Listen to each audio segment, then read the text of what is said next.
Käydään sillä lailla kevyesti läpi nämä pinnat ja sitten sen perään pyyhitään märällä rätillä.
No niin, nyt olisi pohjahionnat tehtynä ja seuraavaksi tää käydään läpi sit märällä rätillä, että saadaan tuosta puusta nousemaan noit karvat pystyyn niin sanotusti. Sitten sen jälkeen hiotaan ne pois ja sitten voidaan alkaa petsailemaan. Mutta ennen näitä tehdään semmoinen pikku modifikaatio vielä, että lyhennetään noita jalkoja 2-3 senttiä. Ja syy on se, että nämä on ensinnäkin tosi korkeat jalat, 10 senttiä vähän reilu. Ja mittailin näin, että se saadaan se vitriini sopimaan tuonne päälle. Täällä on nämä jalkojen päät muutenkin vähän huonossa hapessa, niin ei tässä niin mitään menetetä, jos tuosta lyhennetään se 3 senttiä pois. En oikein usko, että tässä kaapissa on ristimitat ihan justiinsa. Ja korkeudetkin voi vähän heitellä näissä jaloissa. Mutta mitä taas tuota yläreunasta nyt tommonen mitta, että tähän jäisi sitten tätä alakorkeutta 7 senttiä. Nyt molempiin reunoihin merkit tuohon. Mennään tässä sillä samalla, pistetään huopatassuja sitten alle. Passaillaan sitä sitten siellä, kun saadaan paikoilleen, jos on tarvetta. Merkkasin tänne suorakulmalla vielä nämä, niin aika hyvin nuot viivat kohtas täällä. Käsivaralla mä ajattelin noit tuossa sit vaan vetästä.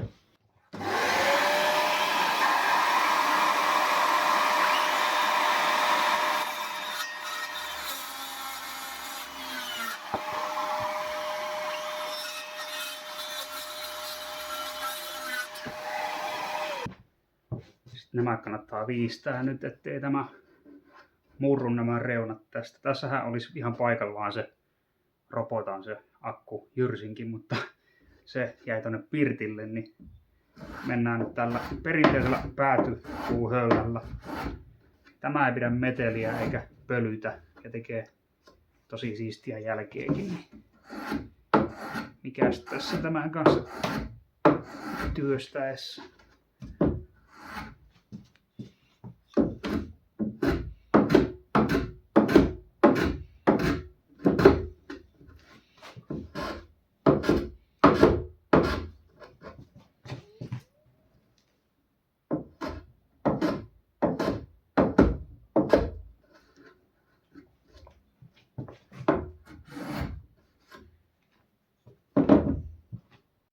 Seuraavaksi voitaisiin sitten vetästä tuo maali tuonne sisäpintoihin, eli käydään se läpi ihan kauttaaltaan jokainen nurkka ja kolo ja reuna läpi. Saadaan tänne sellainen kiva siisti puhdas pinta. Ja tämähän on kevyesti hiottukin. Ja mä ajattelin, että sä voisin tuosta vielä hiukan imuroida.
No johan muuttu yleisilmen raikkaammaksi ja tietysti tuo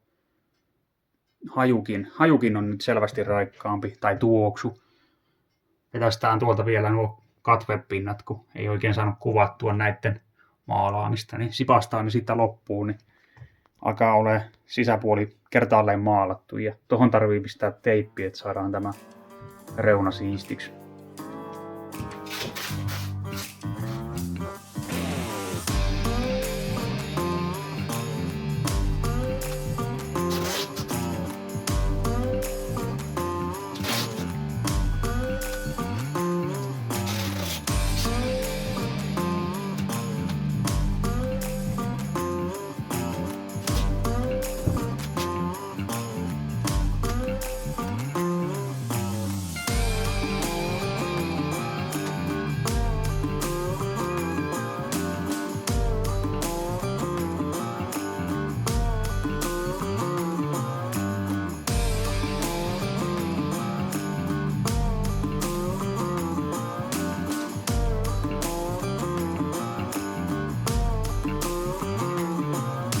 Tässä on pieni, ihan pieni pykälä, niin täällä ei semmoista olekaan, mutta tämä kohta, niin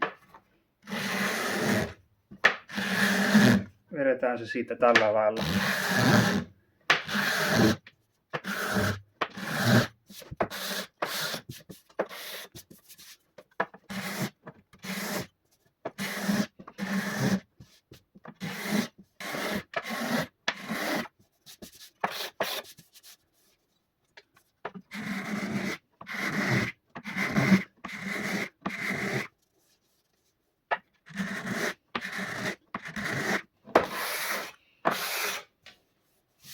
Joo, se on aika hyvä.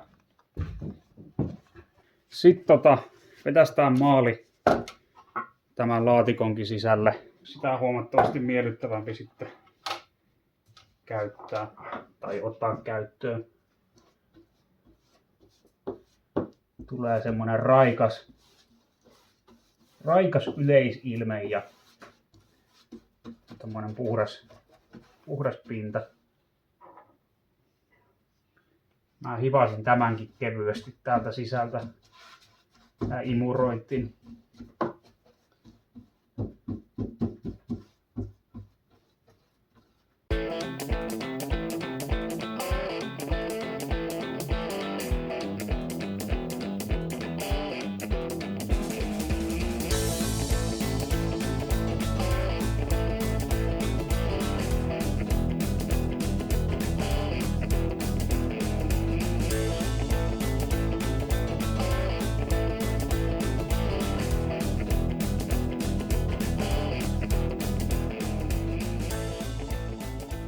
No niin, kertaalleen maalattu ja veri hiukan noita reunojakin tommosen maalipensselin leveyden verran.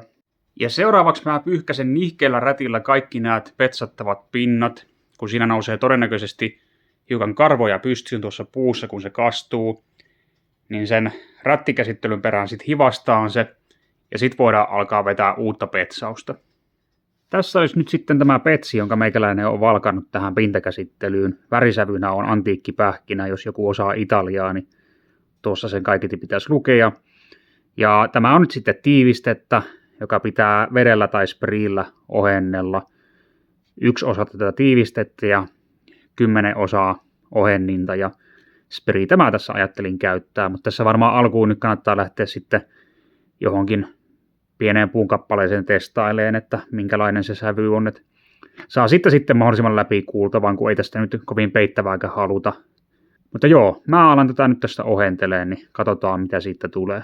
Ja mutta otetaanpa komento takaisin. Toi spray näyttääkin olevan nyt tällä hetkellä loppu omaista varastosta, enkä sitä tähän hätään jaksa lähteä hakemaan.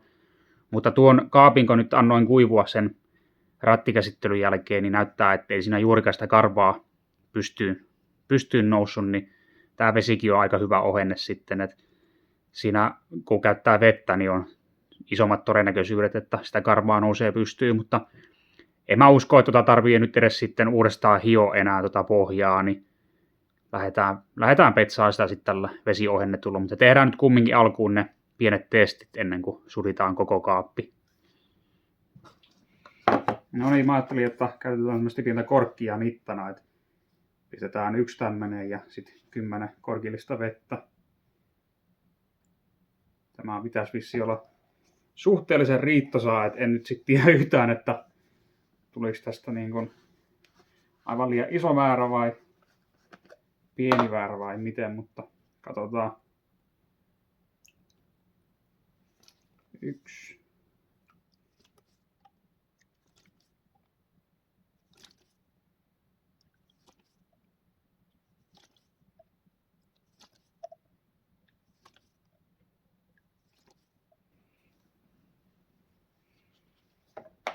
Ja tämä on sitten vissiin semmoista kuulemaa, että sotkee sit oikein kunnolla, jos pääsee väärään paikkaan, niin pyritään pitämään paikat siistinä. No niin, tossa on tommonen hyvä hukkapala kalikka, niin koitetaanpa siihen, että millaista siitä tulee.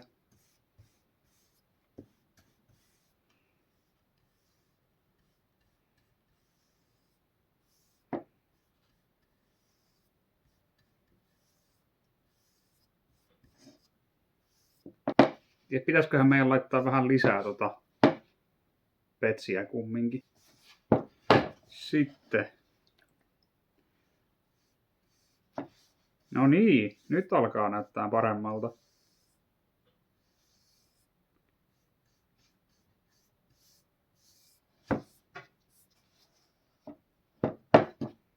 Huomattavasti parempi heti. Tässä on nyt koivuvaneria, samaa mitä sitten tuossa kaavissakin, niin testataanpa siihen. Joo. Nyt näyttää hyvältä. Lähdetäänpä sitten petsailemaan ja aloitetaan vaikka tästä etupinnasta ja ovilevystä.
No eipä sitä ainakaan liikaa ollut, että nippanappa riitti, että kävi noin kaikki pinnat läpi. Täytyy nyt antaa sen kuivua ja katsoa sitten, että miltä näyttää.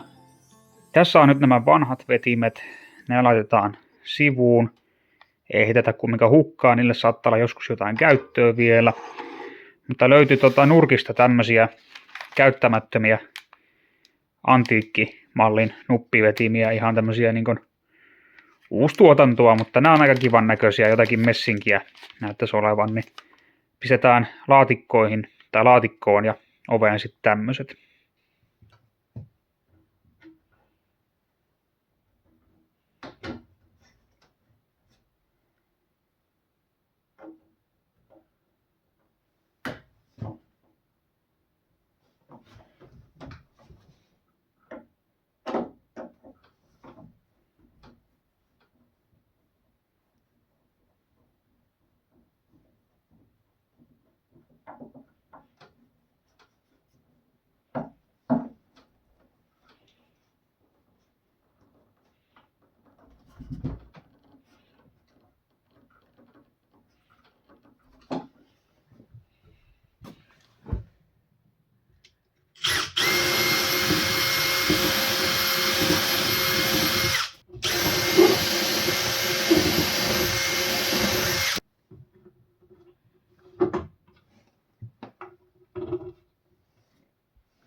Täällä oli nyt muutamakin Lukon peitelevyvaihtoehto, mutta näistä nyt sitten oikeastaan päädyttiin tuohon.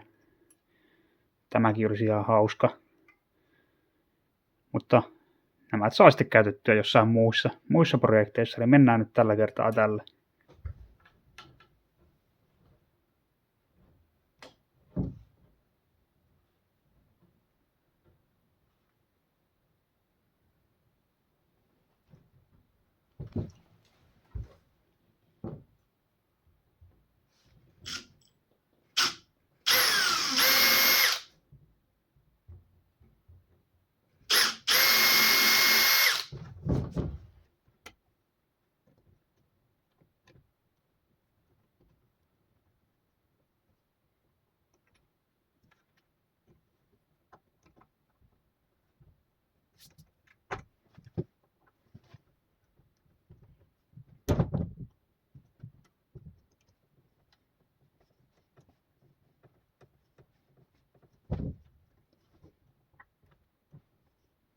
No niin, kaappi on saatu valmiiksi ja tossa tuotiin se jo tänne pelipaikallekin ja tämä oven takana se on, niin eiköhän mennä kurkkaamaan, että miltä lopputulos näyttää.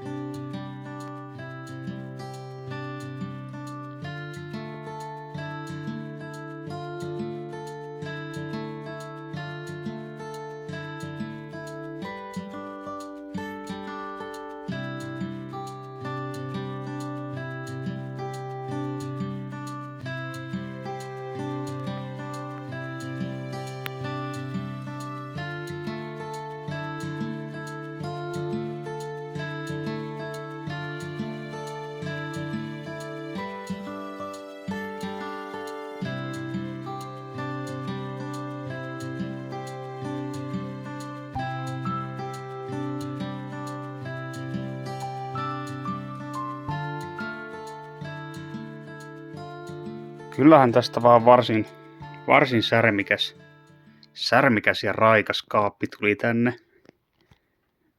Ja ovikin aukeaa oikein tuolla lailla nätisti, ei mitään ongelmaa.